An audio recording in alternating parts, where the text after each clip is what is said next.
Why? Why is the biggest, most apparent question I have here. And so this has garnished my curiosity enough to look at the subreddit and see what it is that it has to offer.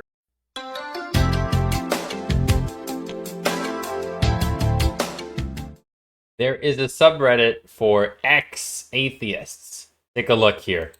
Everybody here is a once an atheist, now is no more. Now, quick tip here. If ever you go onto a new subreddit and you're like, oh, this is an interesting community, but you want to get a sort of taste test of what the community has to offer, my recommendation here as a professional Redditor is to click on top and then filter to all time. And this will give you the top posts from all time on the subreddit. Now let's take a gander at some of these top posts here. And the first one is Based Bishop Barron. Do you believe it is a form of child abuse to indoctrinate and brainwash children barely able to speak into believing what is essentially bullshit? Yes, I do think it's abusive to teach pure materialism to impressionable children. Epic and based.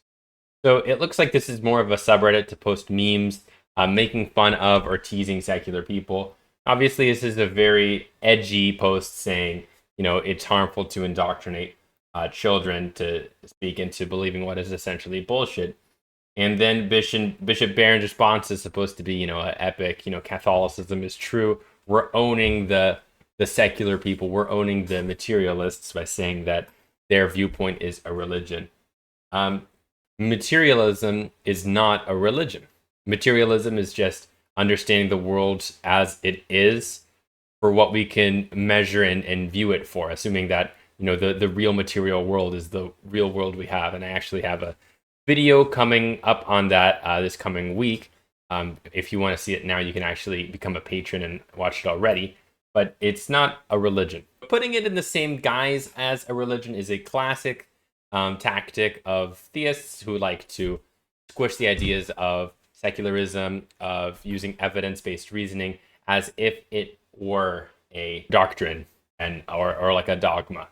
So I do think that this is fallacious, if we put it that way, and if it looks like the guy was embarrassed enough to actually delete his Reddit account here, you can see as well. Let's take another look here at another post.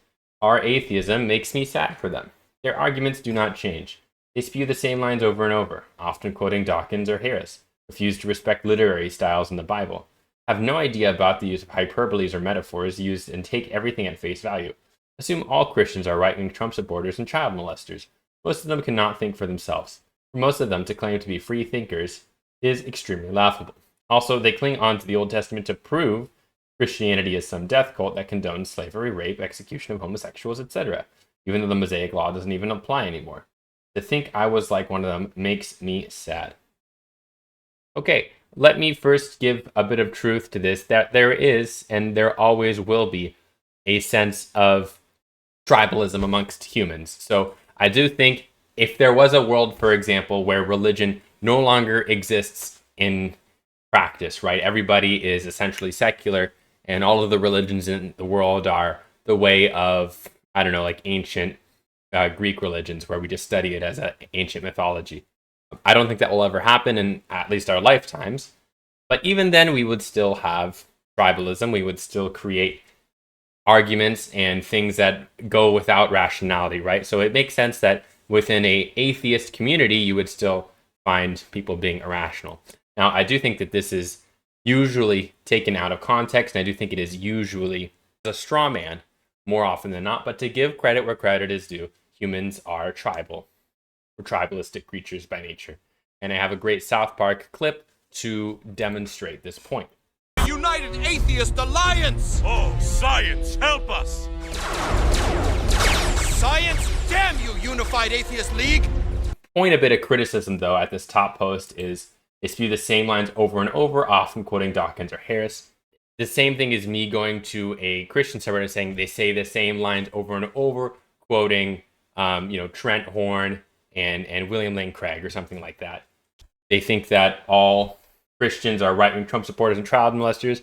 It's like me going to a Christianity subreddit and saying They think that all atheists are hippies or something like that, which I wouldn't mind to be labeled as a hippie more than a child molester, but whatever. Claim to be free thinkers is laughable. Well, I do think that it's also ironic, though, if you're coming from the status of supporting organized religion. I think there's a bit of irony there. But moving on to the rest of the criticism. And then they cling to the Old Testament to prove that Christianity is some death cult that condones slavery, rape, execution, homosexuality. I don't think you even need the Old Testament to prove Christianity is a death cult, though. Again, the central tenet of Christianity is a human sacrifice. And that's with the New Covenant, with the New Testament. And I talk about that in my latest video around the tragedy of the Camp Mystic event and the reaction from Christians to that. So I think this is a straw man. So we have the first two best posts are Ex-Atheist, are a bad meme and a straw man. Let's see what else we got. And I did see this third post. I do think this is something that's actually quite relatable and is worth talking about. This is pain, and I'm sure some of you are too familiar with. And the implication here is that atheism is to depression. Is there a point to life? Really, no, there's not. How do we atheists deal with despair? Any good stuff to combat hopelessness as an atheist? Atheist depressed. Why live life? I've only gotten more depressed after becoming an atheist. Dear Atheism Reddit. Okay. So, it's worth saying, and I will say the most black-pilled thing first, but unfortunately, as depressing as something may be, that has no bearing on whether it's true or not. Just because something makes you more depressed, it's not any less likely to be true. I would obviously be depressed to know that the Twin Towers were destroyed during the 9/11 attack.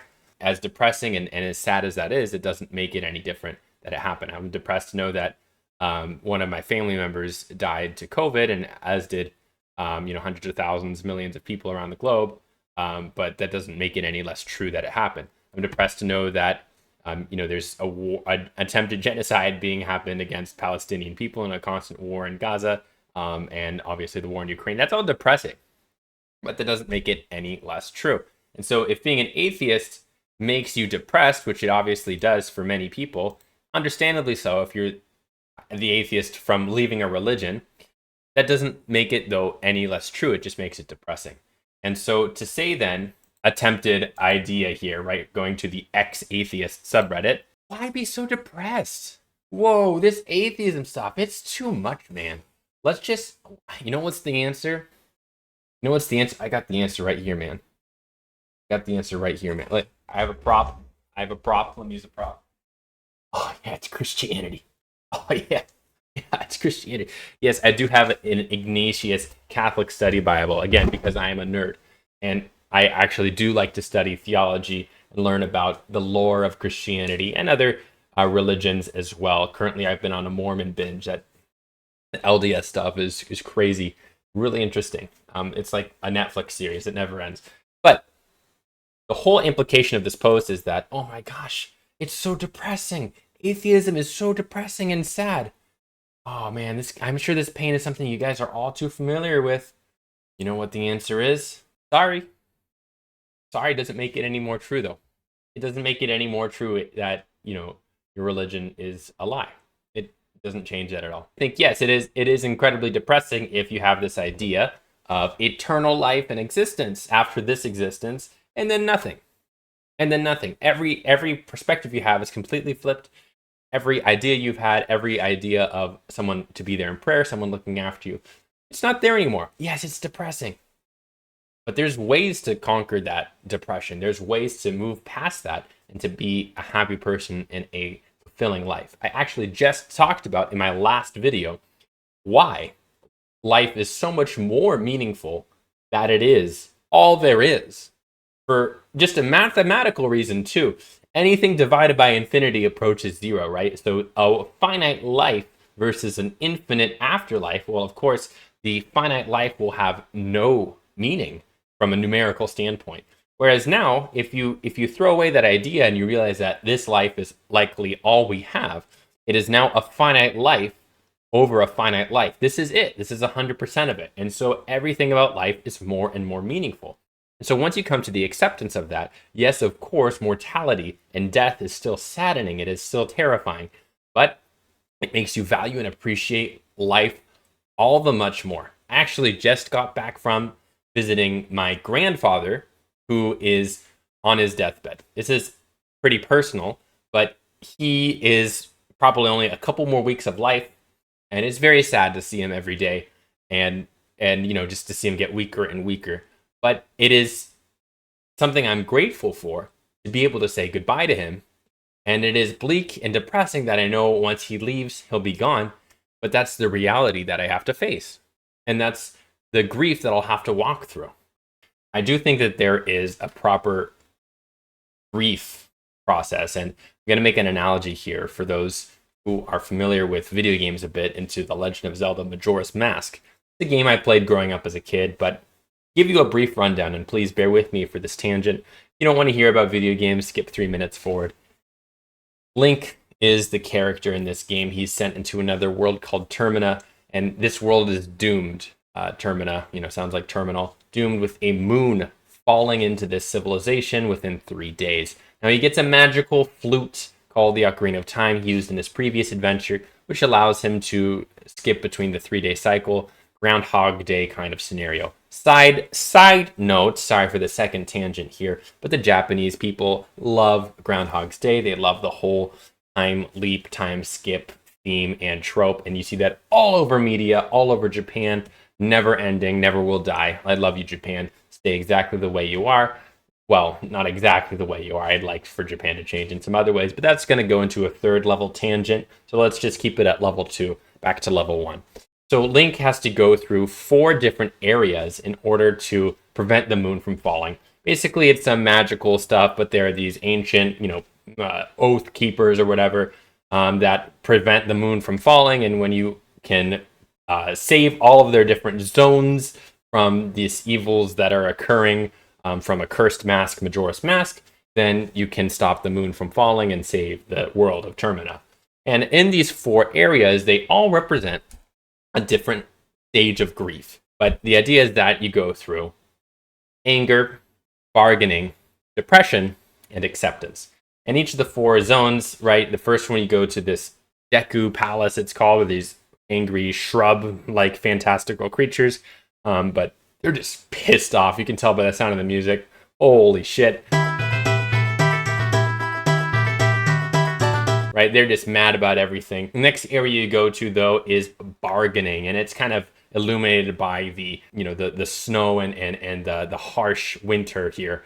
They're bargaining for the warmer times when that Goron hero, this is the land of the rock people called Gorons, was still alive. And you still work with his ghost, right? A kind of bargaining to still be in this life, in this world.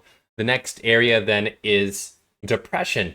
You go into a kind of cursed and poisoned ocean with the Zora fish people, and one of this Zora's lost all of her babies, and so she doesn't even speak. She's a singer and she doesn't even speak because of how sad this is. And the last area, though, is you go to this canyon with this ancient warriors, and they learn to accept their death and that they've passed. 4 different regions that Link goes to go through this whole hero's journey again. I bring the analogy of this game, I think, because I did go through my deconversion and deconstruction as a young teenager when I played video games. But it's something that I think you have to go through. And I think what the issue is here, where we have people smugly saying, yep, I've been there, you couldn't convince myself, I've experienced this, really the only answer really is religion. What I think it is they didn't finish The Legend of Zelda Majora's Mask. They didn't get to the end of the game. They didn't let themselves go through all the steps of grief. What I think is, if you are really introspective about your beliefs and your faith and your religion, you can't allow yourself to let go of that. And if you let go of religion, that's when you can really grapple with this fact that there's nothing in the world that indicates some sort of God or divinity exists. And once you come to terms with that, it's okay, all of the things that we've invented in a society about God's creating the world, about an afterlife, is not really what any evidence indicates. So how do you accept this new sort of bleak seeming existence? And that's something that I'm trying to write about in my upcoming book. I continuously talk about, because I think one area that is missed sorely is that bridge. A religious person to being a secular person and where the pain is there. And I think if we can talk about more what it is you're losing, right? What it is that you're having to remap and re-identify with the world, and how you can still be a happy and fulfilled person. And it's not a bleak existence, it's actually the most meaningful existence you can have. Then people will be more willing to tackle and wrestle with those ideas more so. We finished that sort of 3-level tangent to explain this particular post on Ex-Atheist. Now I'm going to go to an adjacent tangent here, talking about why I do think it is a good thing to have people deconvert from their religion. I wouldn't force this upon people, and I don't want to be a reverse evangelist for atheism, so to speak, but I do think that religion carries with it harmful ideas. That is, blindly following a faith, not being able to adapt to what evidence says today, and the leading religions of the world are oppressive towards women, are oppressive towards minorities, are oppressive towards non-believers, right? There's a lot of old ideas in there. And so I do think it is actually a good thing to question and lose religion. And how can you get people to do that? Well, I don't want to be, again, a reverse evangelist here, but what I do think is fair to show is that, hey, if you're thinking about the validity of your religion, if you're thinking about how you should approach the world from a philosophical standpoint, and you're afraid of what sits on the other side of the fence there, fear no more. It's okay. You can have a fulfilling life without the need for religion. In fact, you have a much more freeing life without the need for religion. In my latest deep dive into the world of Mormonism, I couldn't fathom not drinking coffee. Not drinking coffee ever, right? That's terrifying to me. You have to not drink coffee your entire life. And this is one of the more benign parts of Mormonism, right? Going out of the way for how the church hierarchy completely prevents women from existing, essentially. The theology of it essentially states that you'll be part of a polygamy, married to one husband who gets to become a god, and you're just kind of like, the god's hoe as he goes to collect planets or whatever. That's the Mormon theology. You think that's crazy, right? But even Christianity still preaches within the religion you can't be a priest, you can't be a pastor as a woman in most denominations.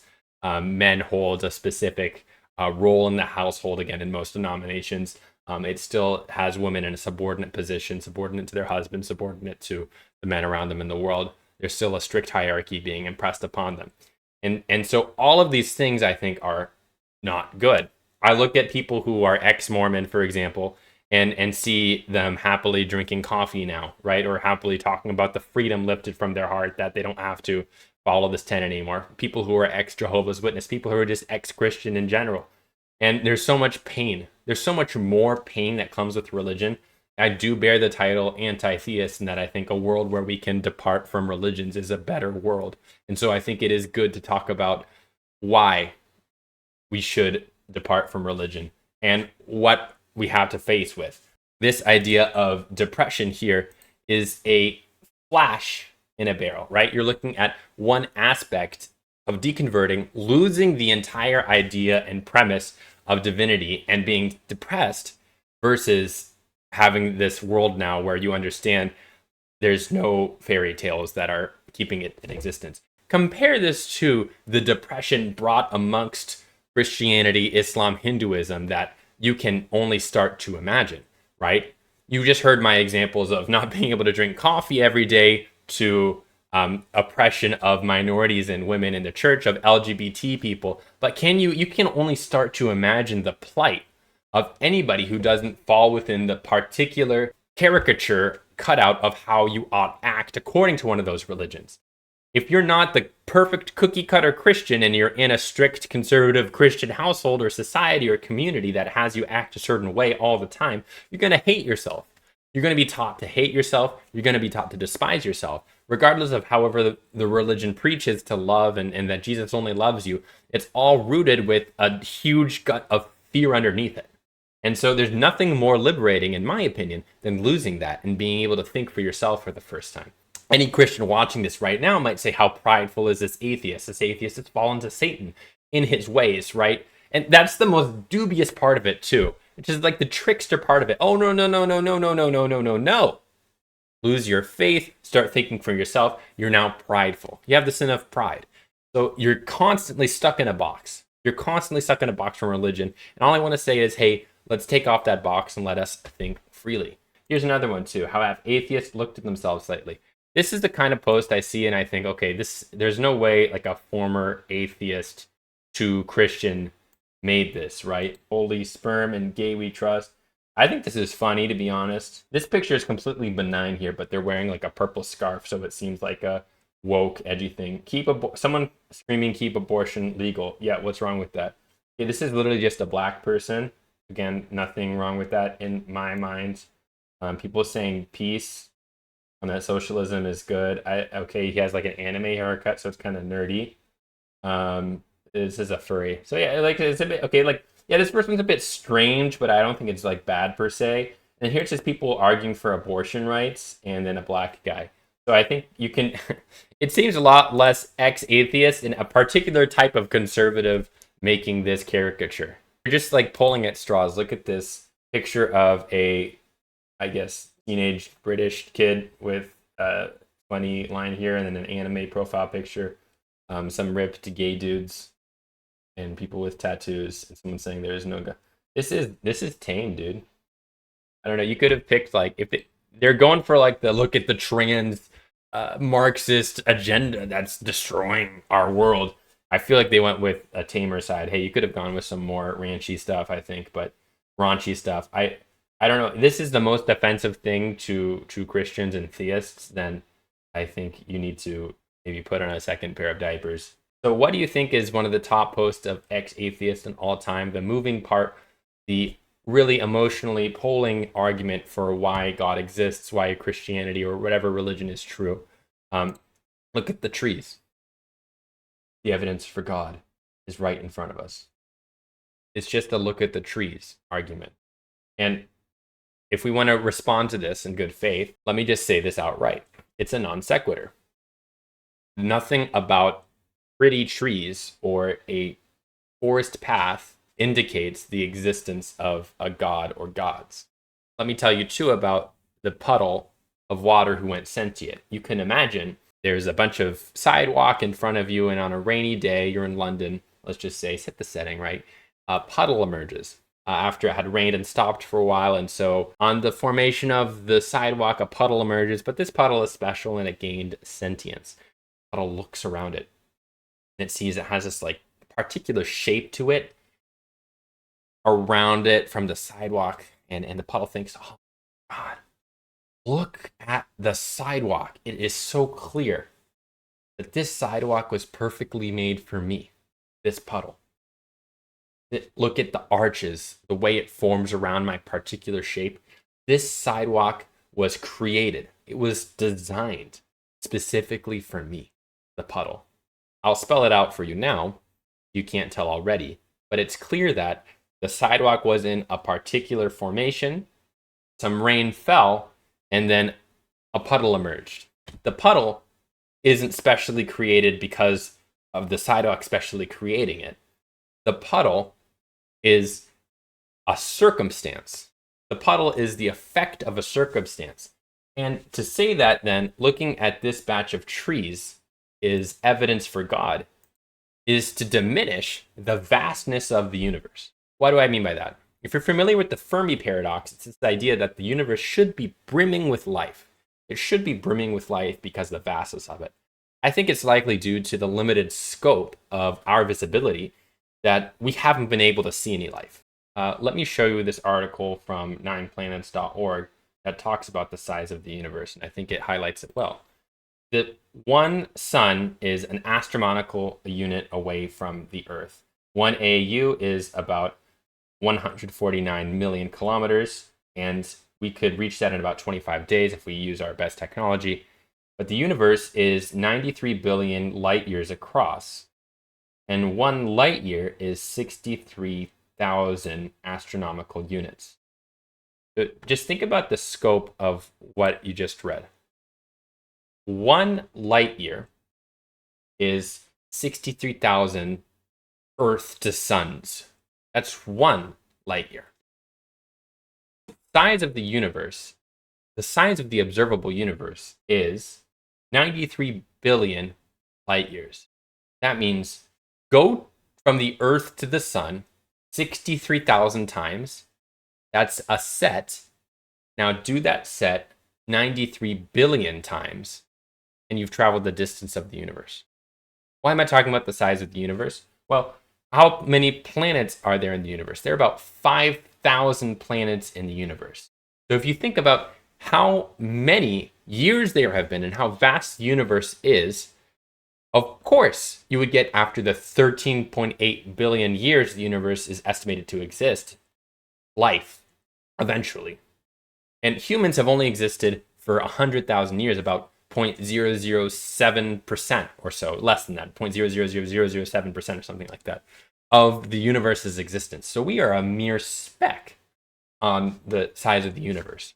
When you think about all of those planets, all of the size of that universe, it's a statistic certainty that eventually you'll see something that seems incredible.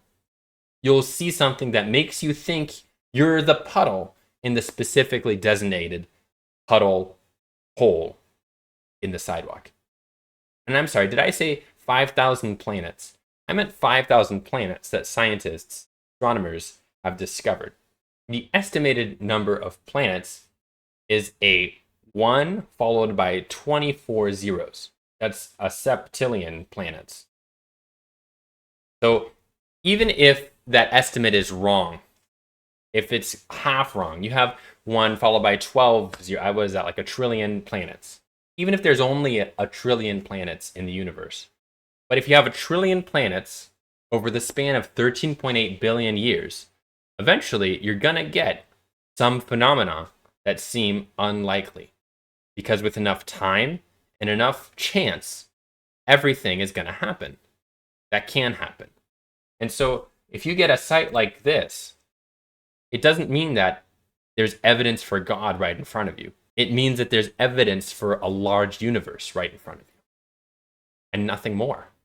This subreddit, Ex-Atheist, I'm going to continue watching it. I think it's interesting to see the thinkings and ideas and philosophies of people who are secular, people who are religious, and why or what drives them. Whether it's some sort of political motivation, or it's some sort of more philosophical thinking, or maybe they're holding on to some deep-seated ideas deep within their psyche, or maybe they truly do think that their philosophy and worldview is the truest one and they've gotten there. I want to hear it all.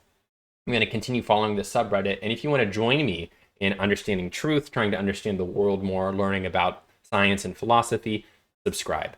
There'll be more content to come soon. As I mentioned, we have my patrons are able to see the upcoming video next week on materialism and the philosophy behind that. Otherwise, I look forward to seeing you in the next one.